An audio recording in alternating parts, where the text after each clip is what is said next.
Good evening, everyone. And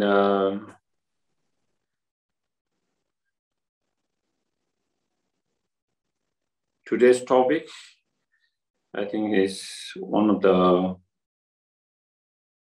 questions quite often a lot of students have.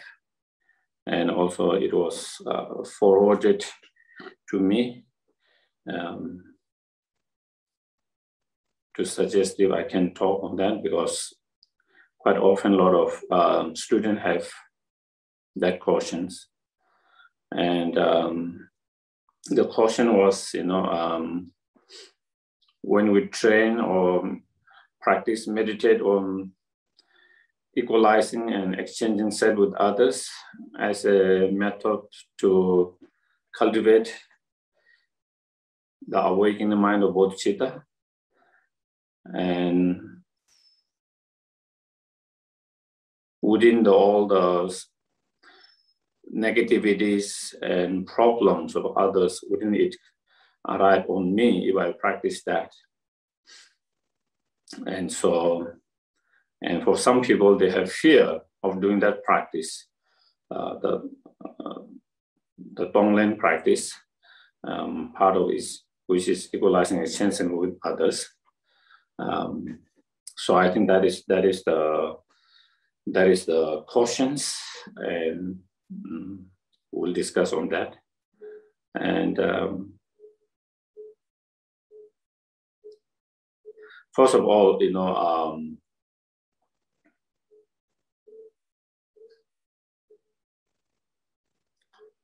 to cultivate the awakening mind of bodhicitta, of course, you see, many different practice methods, and one of the method that you see in Nagarjuna's and Shantideva's and all the Lambrims, that is equalizing and exchanging self with others. And that is the method, the practice, meditation to cultivate the bodhicitta mind.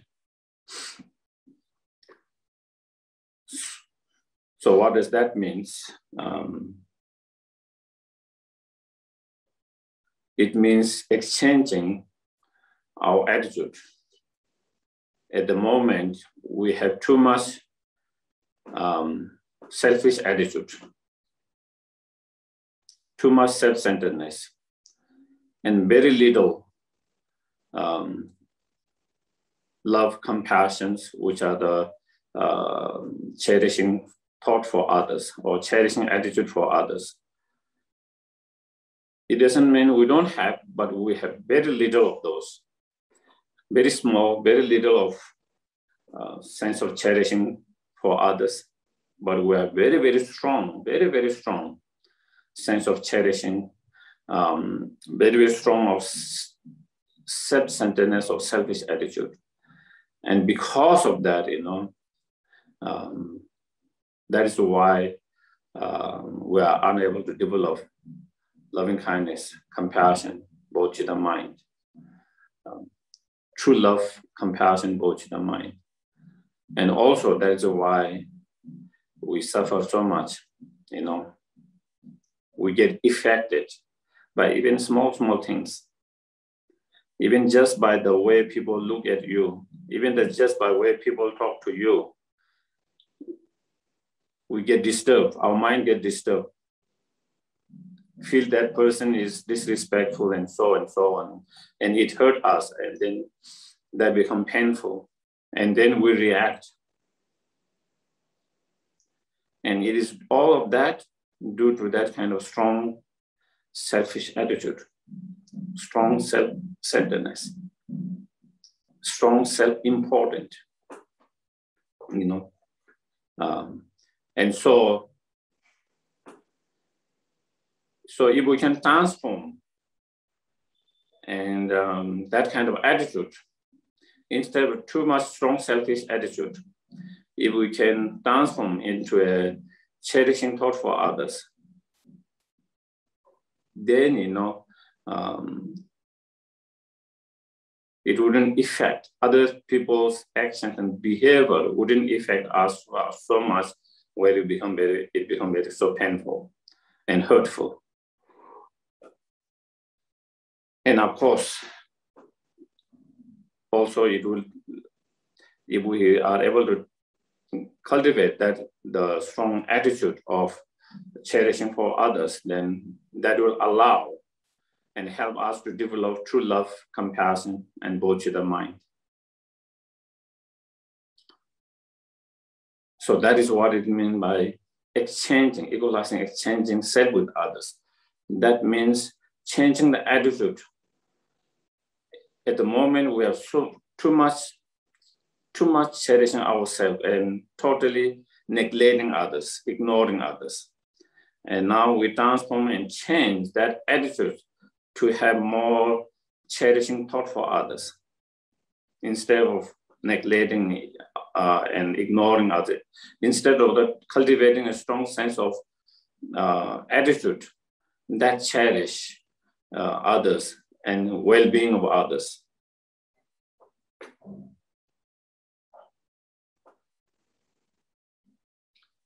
And within the part of this practice, equalizing, exchanging self with others, which I'm not going to go detail today, but within that, then there is a practice of, Tong-len, taking and giving, which we have discussed over many times. And part of that practice, the Tong-len, in Tibetan it is called Tong-len, but in English, taking and giving. Part of that practice is to train our mind to take others' problem, others' pain, others' suffering on oneself. And training to share and to give our own happiness, our own virtues, our own wealth, if needed, even our own life towards others. So that is the part of the training of that comes as part of this training and equalizing, exchanging self with others, the Tong-len practice. And so, rightly, a lot of people have a fear. If I started taking others' problems, others' pain, others' sufferings, would they really, all these bad things that is happening to them, negative things, bad things, painful things, will it really come on me? And if it really come on me, will I be able to,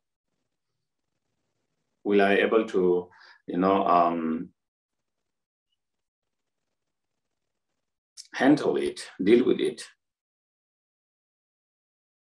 And so, they have fear of that.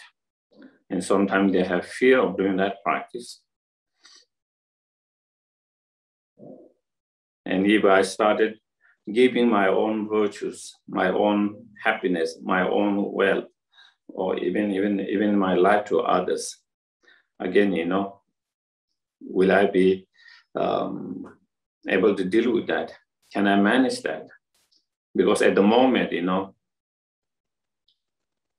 it's very difficult to let it go and share and give to someone, even the small things.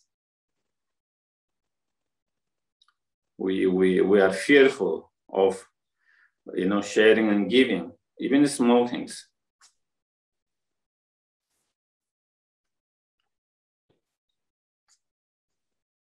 And so that question arises. So to come to that, first of all, so if we do that practice, will really pain and sufferings of others, the negative of others, will it really come? Would it really come to me or to the practitioner or not?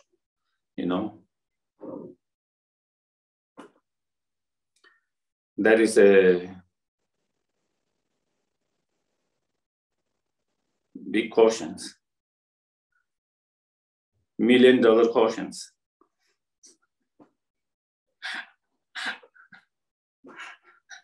Unfortunately, which I do not know.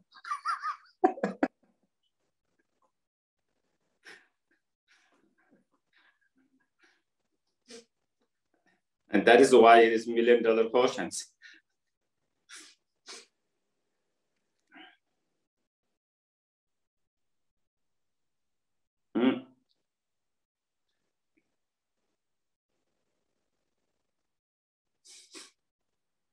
Of course, when you do this Tong-len, this practice, we visualize, imagine, visualize taking others' suffering, pain, difficulties, and cause of all these problems, suffering and pain on oneself. And we imagine and visualize giving all our goodness, happiness, positive to others. So by doing that kind of practice of imaginations or visualizing in that way, would others' pain and suffering that we are trying to imagine, visualize, and taking on us, will it come or not? You know,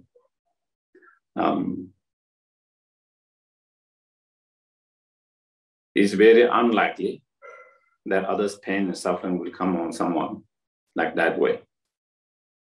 You know, if that is as easy as that, then all the Buddhas and Bodhisattvas will have all taken away our suffering on themselves.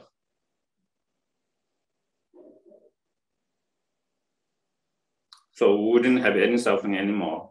They would have done all this practice. They would have all taken away. So it is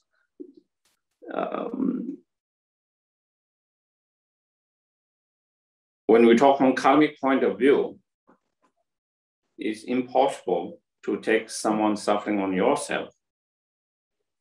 Everyone has the experience. Whoever created that cause, they have the experience. So it's not simple that we can actually really take on that in that way.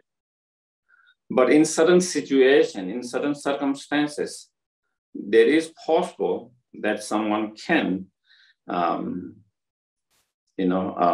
through their practice, depending on the practitioner, their level of practice, how strong, how sincerely, and their level of realizations, and the practice they are doing in relation to others, their karmic connections, how strong karmic connection they have, as well as the karma of other person also involved there. And when many cause and conditions come together in certain specific situations, then it is possible that someone might be able to take certain level of others' pain, suffering, and difficulties. But in a very, many cause and conditions have to come together. And that must be the case, like you see many stories, you know. One of the Adisha's teachers, Chambe Neljo, you know, in Tibetan, his name, Chambe Neljo, the practitioner of loving kindness, you know. It is said that he is able to take,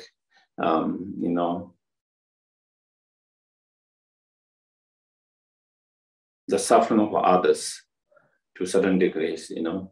And I'm sure that it doesn't mean that he was able to take suffering from every sentient beings. I think with a certain sentient beings that there is karmic connections between them, and also there is the karma from the other side, the person or any sentient being whom you are trying to do that, they also have the karma to be relieved from that pain and have that karma to be relieved by that person, the practitioner. So many cause conditions karmically and other cause and conditions have come together to have that.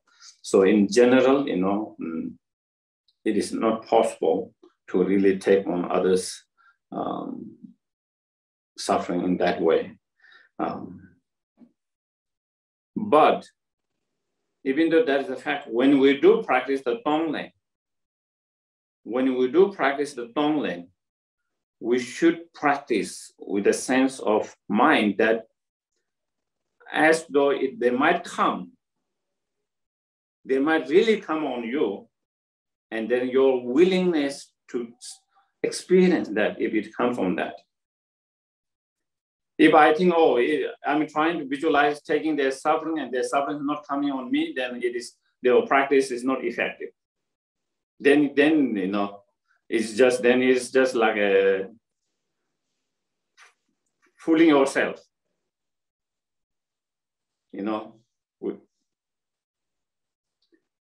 So from our mind,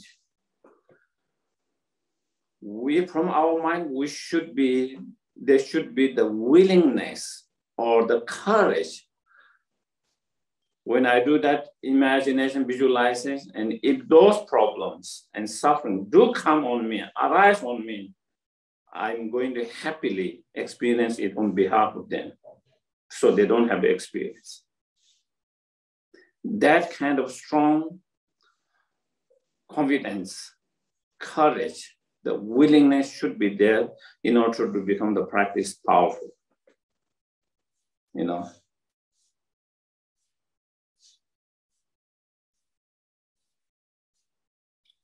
The practice should be powerful, effective. And if something, by doing this practice, something bad happens to yourself, whether because of the practice or because of your own karma ripening, then you should feel joyful, grateful. Oh, I have been doing this practice on taking on others' suffering. Now it is really manifesting. I'm so happy. My practice has become effective, meaningful. So there must be some kind of joyfulness. Instead of feeling, oh, how bad, because I did this practice, now I'm experiencing all these bad things, all this problem, all this difficulty, all this suffering. So then I don't want to practice anymore.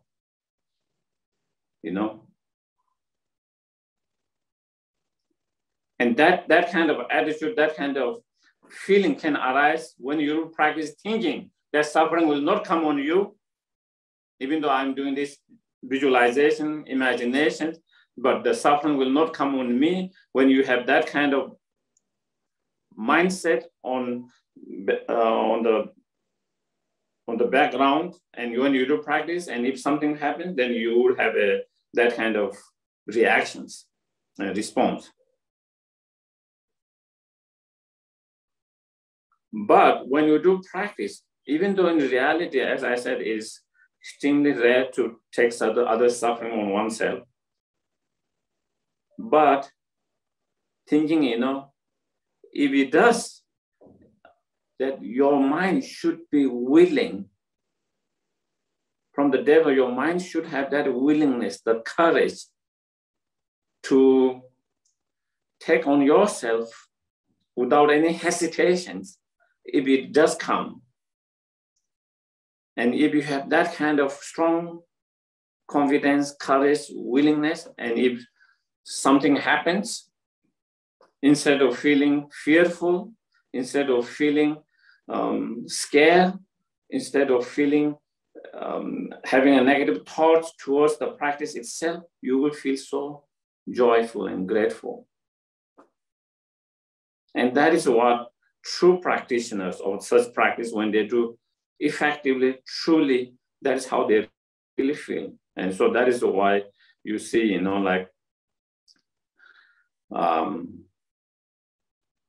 the great practitioner, the Bodhisattva, like Tong-len Sangpo, who wrote the 37 verses of Bodhisattva practice. He, when challenges, difficulties arises in his life, suffering and pain arises in his life, he always thought, oh, you know. I have been training and practicing to take on other pain and suffering, and now it is arising. So I'm so grateful, thankful. I'm so grateful and thankful to experience this suffering and pain, because that is what I wanted. Because that is what I have been wanted. Because that is what I have been practicing, to take on other suffering. And now it is happening. So it helped their practice, even make the practice even stronger. Conviction and practice even stronger. More inspired to practice the Tong-len even more.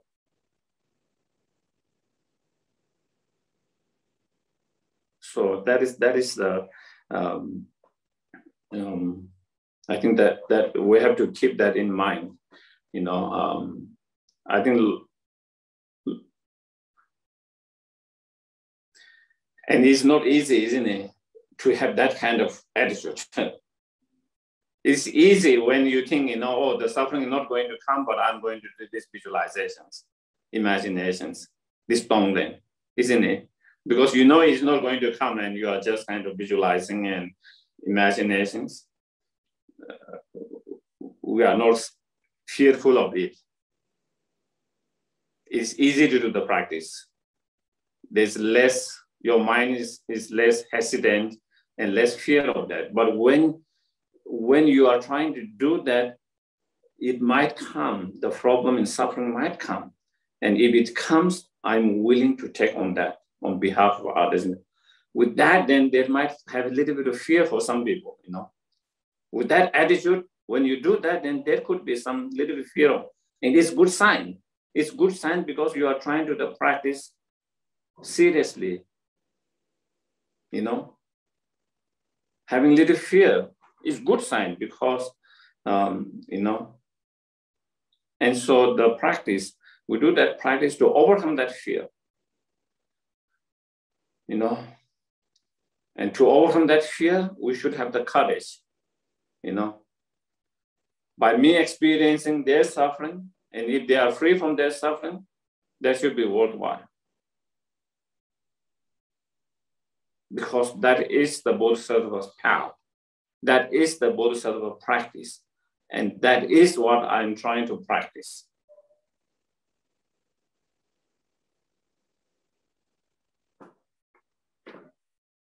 So reminding ourselves all of that, and through that, cultivating the courage, more stronger, and with that strong courage, willpower, then we can overcome that fear. And then without that fear, then you can do practice sincerely. And when you do that practice sincerely, then it becomes much more powerful, effective. You know, at the moment, we might be doing those practice, but sometimes, you know, it's not as effective and not as powerful because of missing certain important points.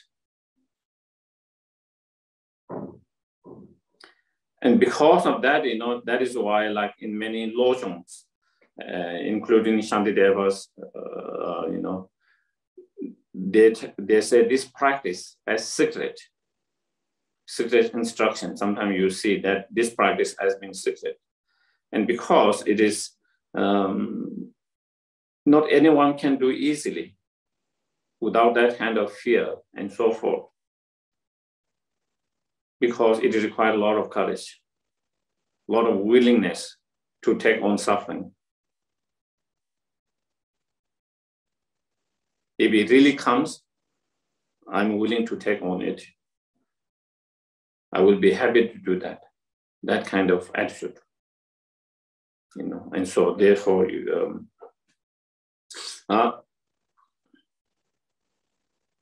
so if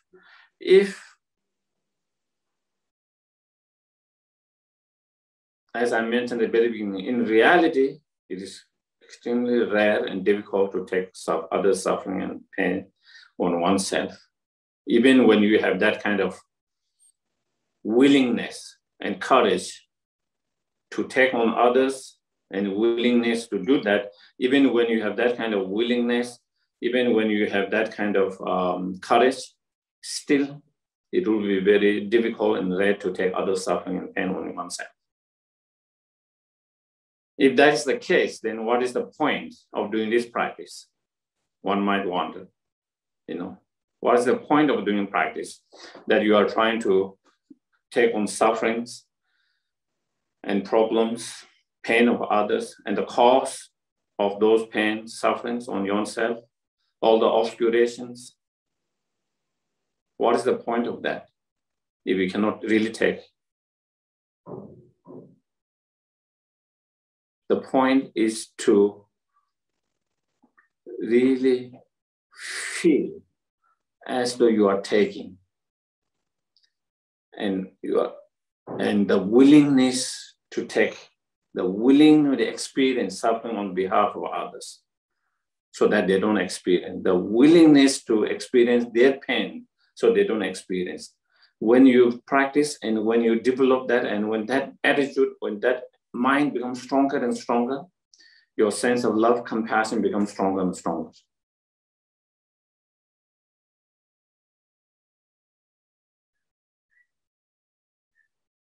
And then that helps to cultivate the bodhisattva more stronger, more quickly. So that is why we do the practice. That is why we do this practice. The Tong-len practice is to help us to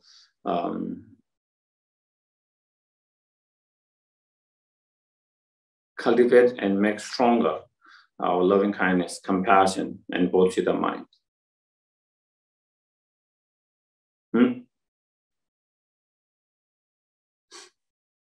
And I think, again, yeah.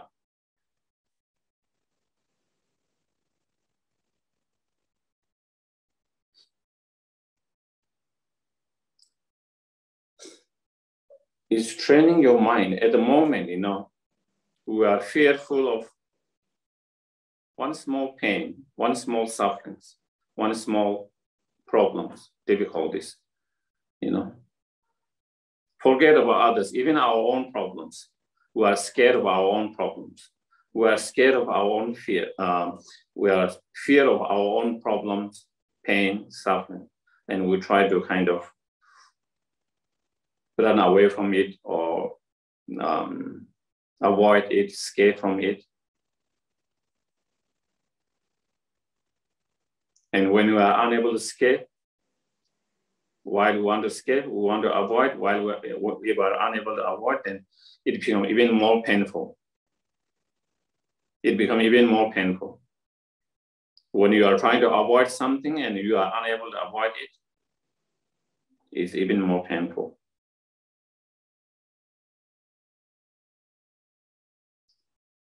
On the other hand, even it might be a problem, but you are not trying to avoid it. And if it happens, then, it wouldn't be a big problem. It wouldn't be as much painful. It's a little bit discomfort. You feel it is a little bit discomfort, but it's okay. Not too bad. So there is the attitude.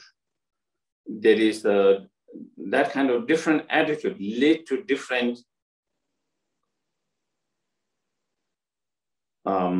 feeling and response emotionally, whether that become more painful or less painful with that kind of attitude. And so when you do the Tong-len practice, not only we have this attitude, the willingness, the courage to experience whatever problems, whatever sufferings, whatever pain that we are experiencing, but on top of that, we are willing to take others' problems on top of that. Others' problems, others' suffering, others' pain.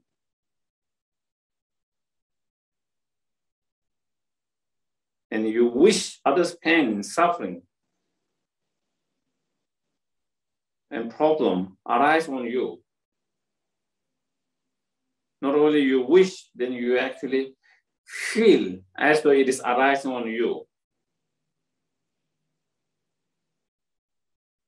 Whether it is really arising or not, but in your mind, you are really experiencing as though it is really experiencing you. When you see someone pain, as though you are really experiencing that pain yourself.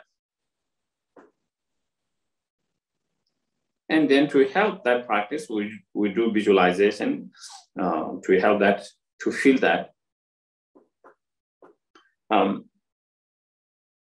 So when you train your mind, when you practice in that way, then your mind becomes more and more stronger. Your mind becomes more and more stronger.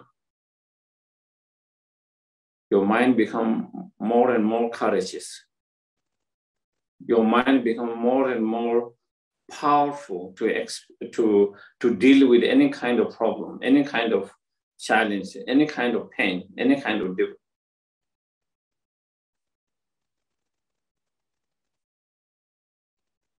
And when you have that kind of so strong and powerful, courage, willpower, strong, then, no matter how big the problem, no matter how big the suffering problem, it wouldn't knock you down, You will be able to handle it with much more ease, mentally, emotionally. So that it becomes less problematic. The problem doesn't become so problem. The pain doesn't become so much painful. The difficult doesn't become so difficult. With your own situations, and then also with others as well, And so that is the reason why we train in this practice, even though in reality it will be very difficult to take on other suffering. Is to train. You do this practice to train our mind to become more stronger, more courageous, more powerful, and more compassionate, more kind, more understanding, and to develop the bodhicitta mind. So that is the main purpose of this practice.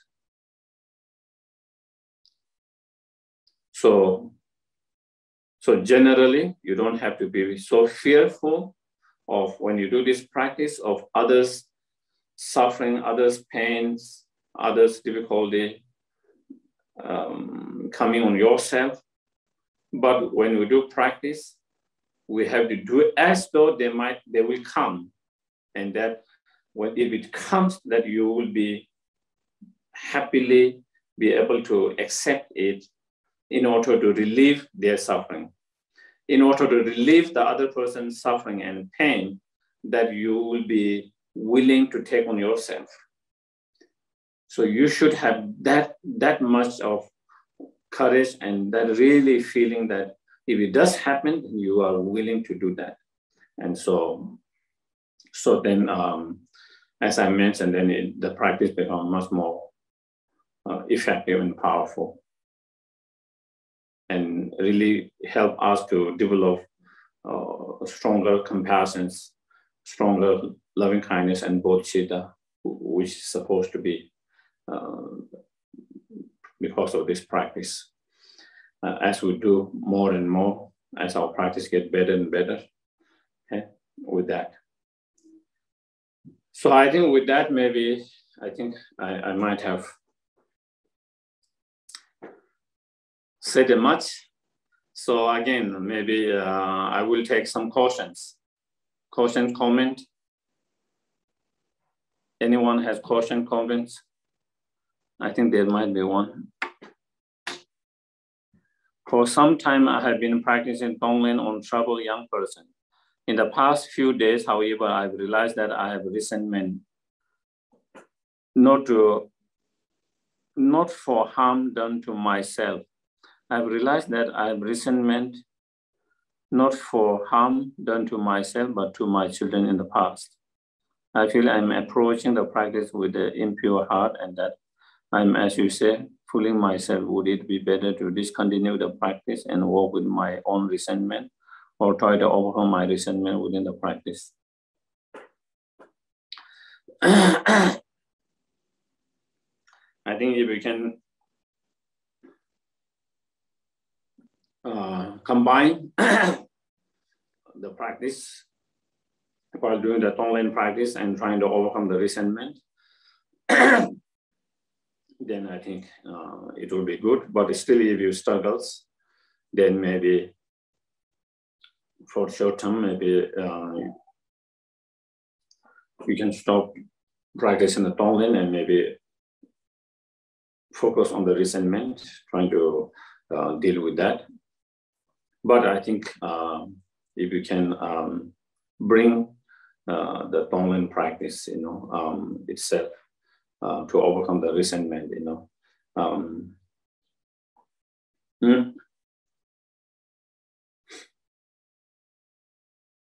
Still, I didn't really understand about a little bit about the resentment. I have to read again.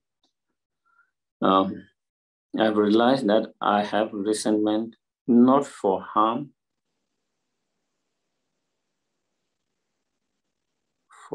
done to myself. Maybe it must be not. I have a resentment for harm done to myself,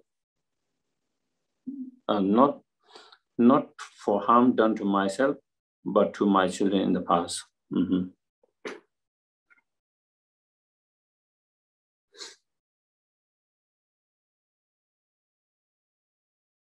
So, I think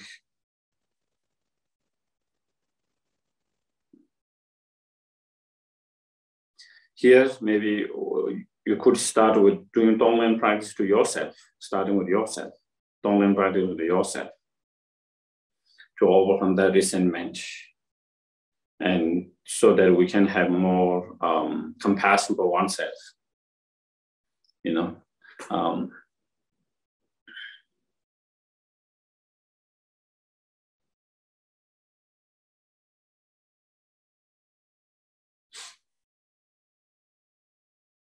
We most of us go through that, in certain part of our life, despite our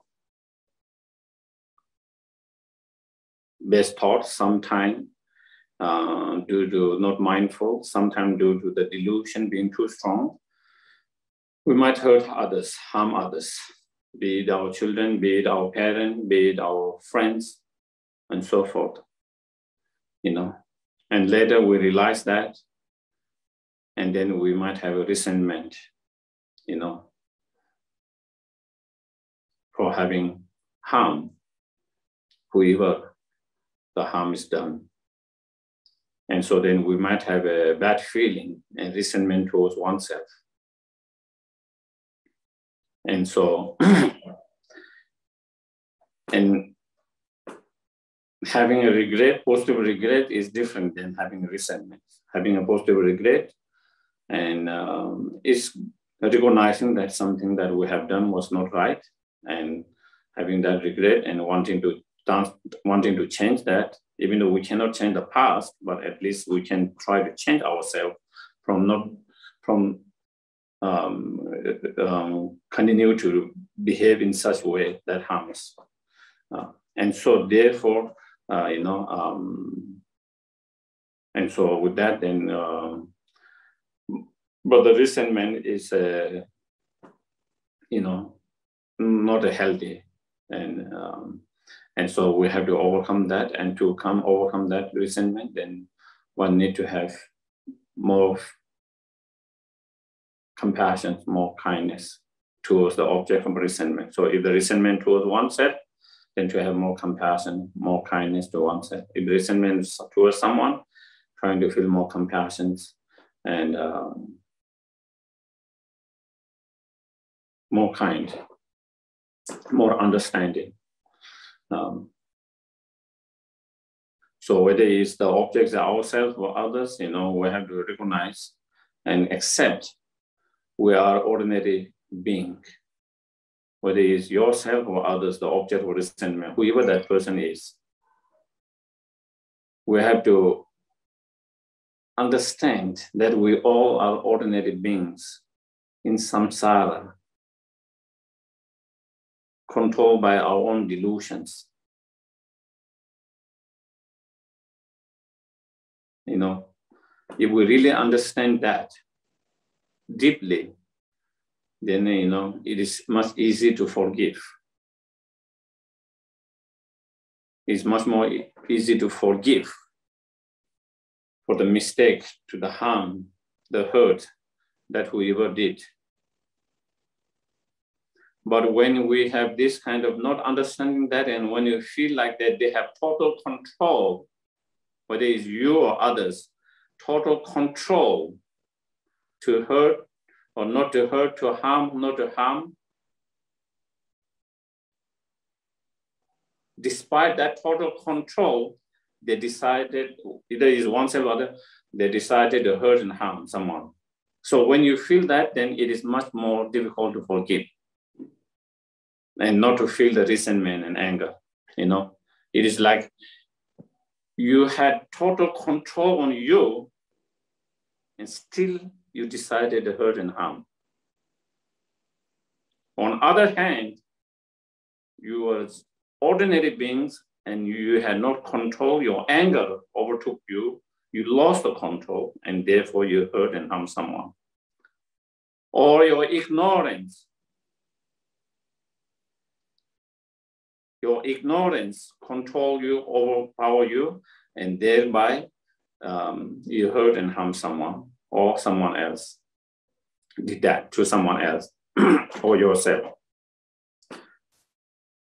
And that makes much more easier when you understand that as an ordinary being, samsaric being, totally overpowered by karma and the delusions.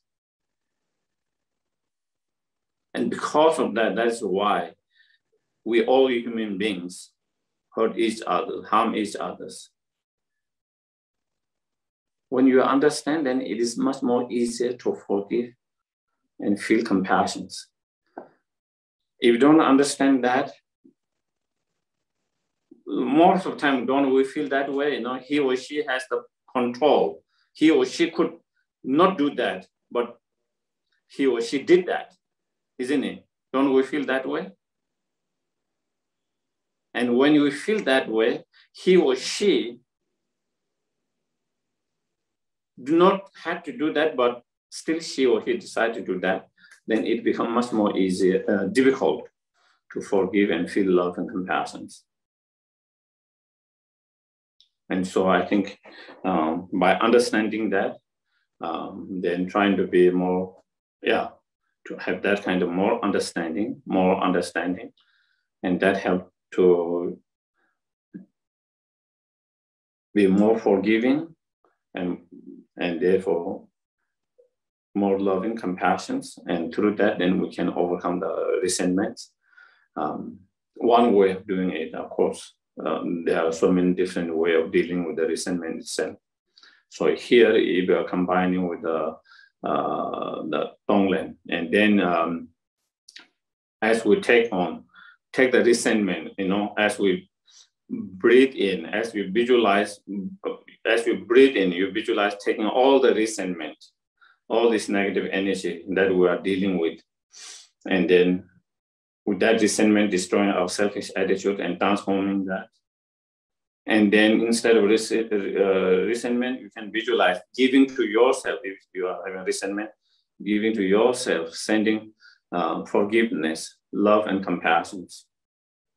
Taking the resentment and giving love, forgiveness, love, and compassion as you breathe out. So you can do that with oneself. If you are doing for someone who has a resentment, you can do that similar, taking their resentment on yourself and giving them love and compassion, forgiveness, so that they can feel ease. So I think that is, can see whether it works, you know, that is one way of, if you trying to combine that, but of course, if you are just dealing with resentment, then of course there are so many different ways of dealing with that, from the emptiness point of view, from impermanent point of view, so many different ways looking at the resentment itself, the nature of the resentment itself,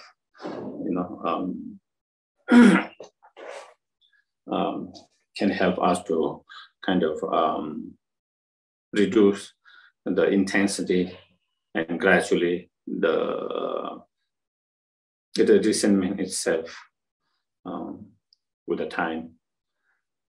Yeah. So, any others?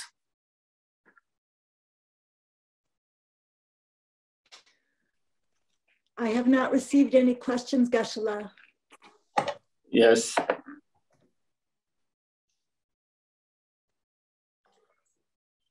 Any questions? Any comments?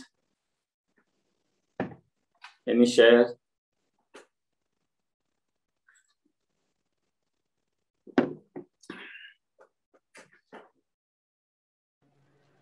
I don't know, Geshe-la. I find this, it's so difficult. I just find the practice really difficult for myself.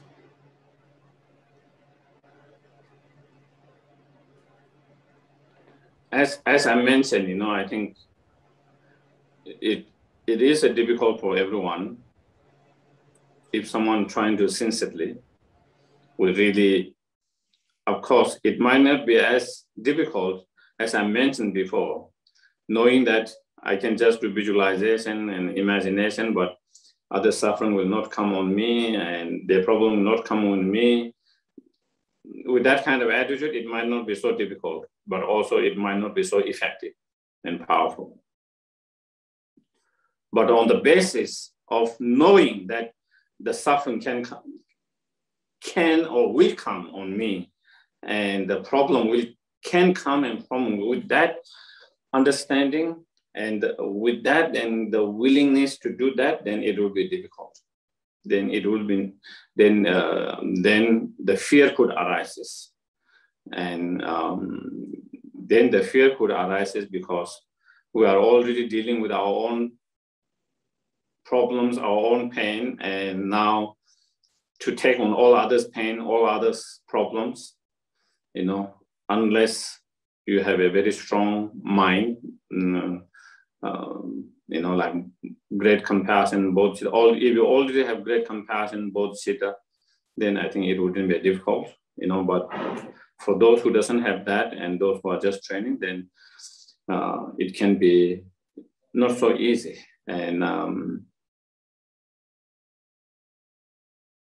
but even though the practice might not be as powerful, as effective as it should be, but still, if we continue to do that practice, even with, even we are not willing to take, if it's really going to happen, other suffering and problem coming, even though we don't have the courage to do that, but even by knowing that maybe it might not come, it might come, but it might most likely not come.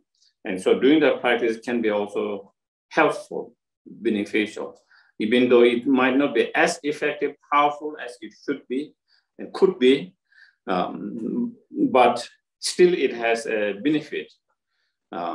Slowly, as we continue to, the feeling become more stronger and stronger if there's a continuity of that. If there's no continuity, we feel a little bit and then we don't do practice for a long time, that feeling goes away. And again, we have to restart to come to that kind of feeling, courage and something. And we started to have a little bit of courage, little bit of feeling, and then we stopped doing the practice. Again, that feeling, that courage, slowly, again, disperse, and then again, it become almost like, again, restarting. And so that is why when we do practice, until we have realization why it's important to continue one practice to have some effect, changing the practice all the time, it's really difficult to really have a really good result, you know.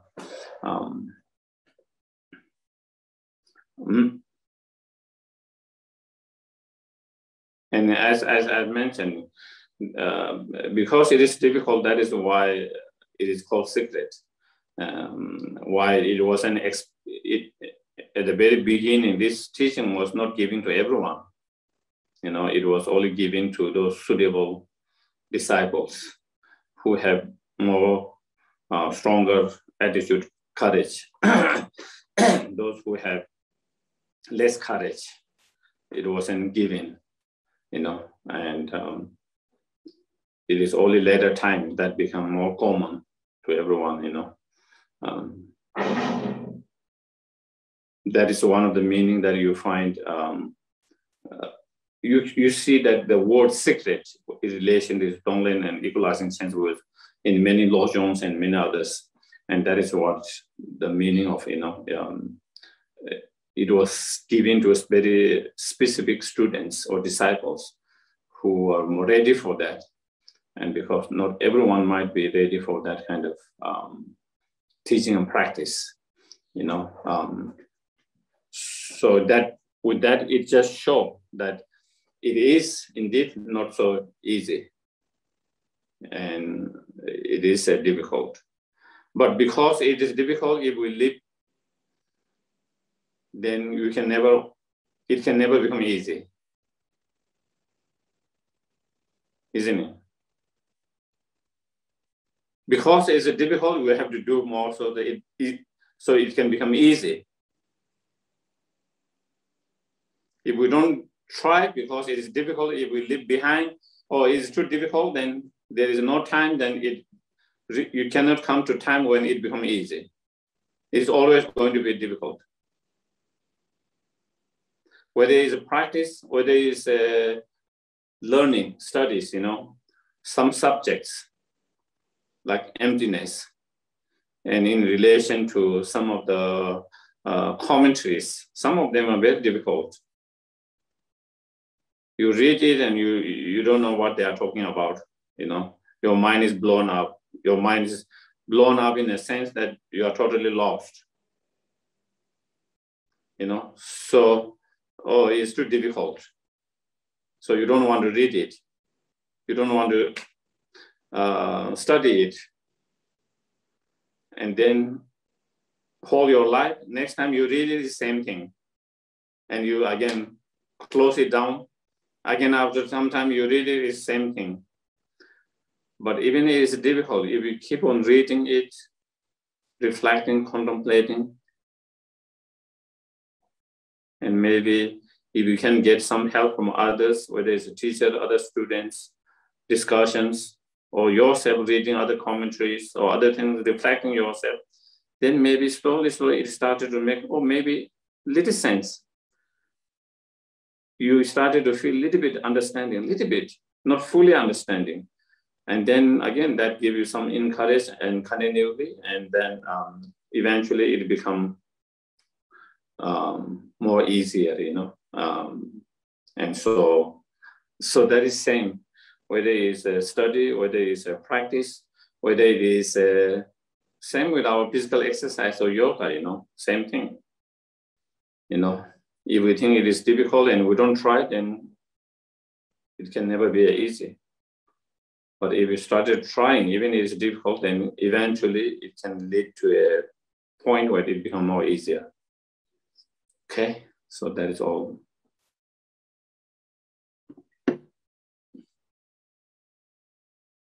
Any others? Excuse me, Geshe-la. Yes, please, yes. Hello, thank you for the teaching. Once a meditation teacher mentioned that a way of visualizing, if it's difficult to visualize the smoke or the dark smoke coming into your body, he said to start with like a very small amount of smoke, like from an incense. Is that like a valid instruction? Like, because, or should we just be imagining like the degree of smoke like the dark, you know, the negativity that we're taking on is that a valid way of kind of making it a little bit easier to work with this kind of negativity, like to start with something that we can handle? Yes, yes. Or should we just go in the deep end, go for and practice to the point where we you know, we feel like, oh, it's too much, and then we have we change our meditation? Or should, you know, do you understand what I mean? Yeah, I think so. I think so. No, I think, you know, if for someone, when you visualize a very heavy dark smoke from the very beginning, if they feel it is, if they have some difficulties with that kind of visualizations, and because of that, then you have some kind of resistance and some difficulties, then I think, as the other teacher suggested, I think it would be good to do a less dark and less intense negative energies, and where then you have less, when you do that, then you have less difficult, because the whole visualization is something you don't even have to do it. It is supposed to be a way to help the feelings. So the way is, the really is that to feel you are taking on others' pain and suffering on yourself, and feeling that you are giving all your virtues, all your goodness, all your happiness. That is the main one. But the visualization to help to feel that stronger. And for some, maybe visualizations, the method is not, instead of being helpful, if it become an obstacle, then you don't even have to do that visualizations. You just really, because the main is to feel that one, you know, to feel that you're taking on their pain and suffering on yourself, and they have been relieved of their pain and suffering. And then you are sending and giving your own happiness and virtues, everything to others, and them receiving, feeling that that is the main thing. And the visualizations to help to feel that way stronger. Most of the visualization are a way to help to feel. And so, you know, for some people, if the visualizations become obstacles to feel that way, maybe you don't have to do the visualization, you just do the feelings, you know. And even in the visualization, as it mentioned, you know, even it describes about very dark energy, very strong dark energy, like very strong. But again, that can also, if it become a kind of obstacle or difficult, then again, that can be changed as other teachers suggested, advice, you know, to make it more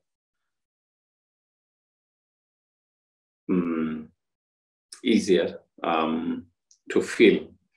So, yeah, I think it is, I think, depending on the individual, you know, one can follow. It's just like that, you know. Normally, Tong-len is the practice that we do Tong-len, but in relation to others, you know, others' pain and suffering. For some people who have difficulty to start to take on others, as in the Lojong's teaching, they say you start with yourself, because it's easy to do it yourself for some people. For some, I heard for some people, they have difficulty doing them to themselves, but it is easy to do with others. So different people, you know. For some people, it is easy to feel love, compassion for themselves, and not to have love, compassion for others. For some people, it's easy to them to have compassion for others. They struggle to have compassion for themselves. You know, so in those cases, if you are struggling to have compassion for yourself, you have to start develop compassion for yourself, and then extend to others. You know, and so it depends on the individual, and that is why the practice and the teachings and are so individual in that way. It has to be adapted to individuals.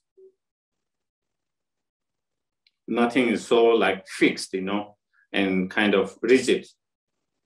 We have to understand a certain method that is effective with someone might not be so effective with someone, and they have to change the method a little bit because we all are different. And so I think I've mentioned that very often. And again, that is why Buddhism becomes so extensive, Sometimes we wonder, it would be so easy if there is a simple one practice for everything. Why so many practice? Sometimes we feel, overwhelmed by so many practices. And sometimes we feel, unlike like in other spiritual religions, you just pray. It's very simple. All you do, you just pray to one thing, God. It's very simple. But here we have so many different practices. And even within one practice, there are so many different ways of doing it. Dealing with attachment, there are so many different meditations. Dealing with anger, so many different meditations. Trying to cultivate loving kindness or bodhicitta, there are so many different practices, so many different methods. Why is it so complicating? It's not complicating, but because there are so many different methods, because different methods are more effective to different individuals.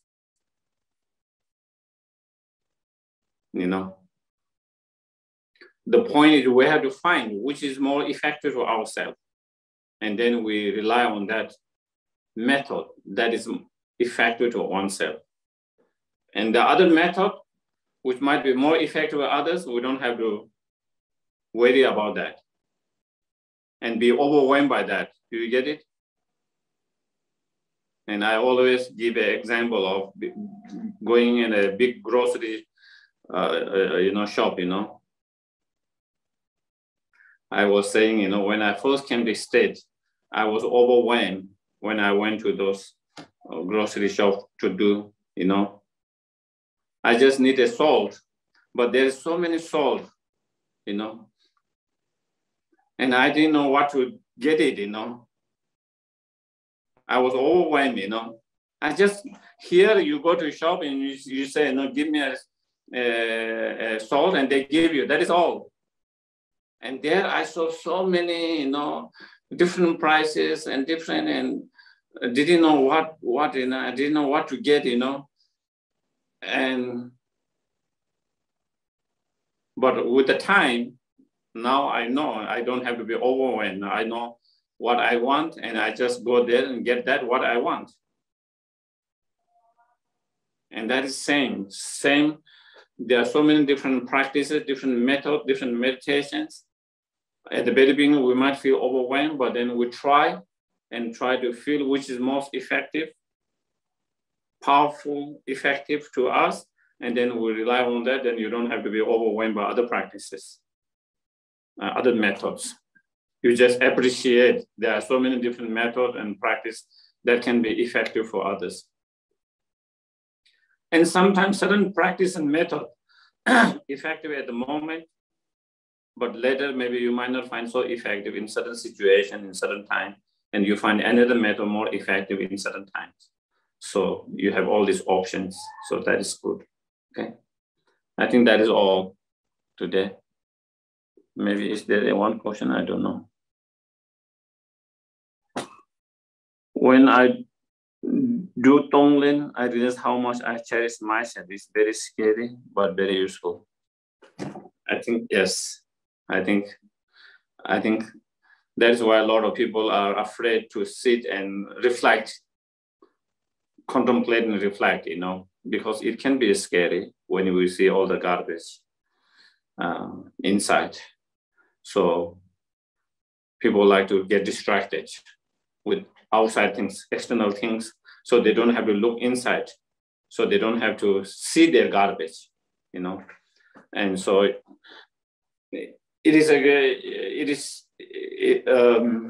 you don't feel bad, but also you never improve yourself, your internal, because you never look. But it is better to really look inside and see the garbage and then trying to clear the garbage with the time, instead of trying to distract and pretend there is no garbage, you know. Okay. Thank you very much, everyone. Thank you very much. Thank you, Geshe-la.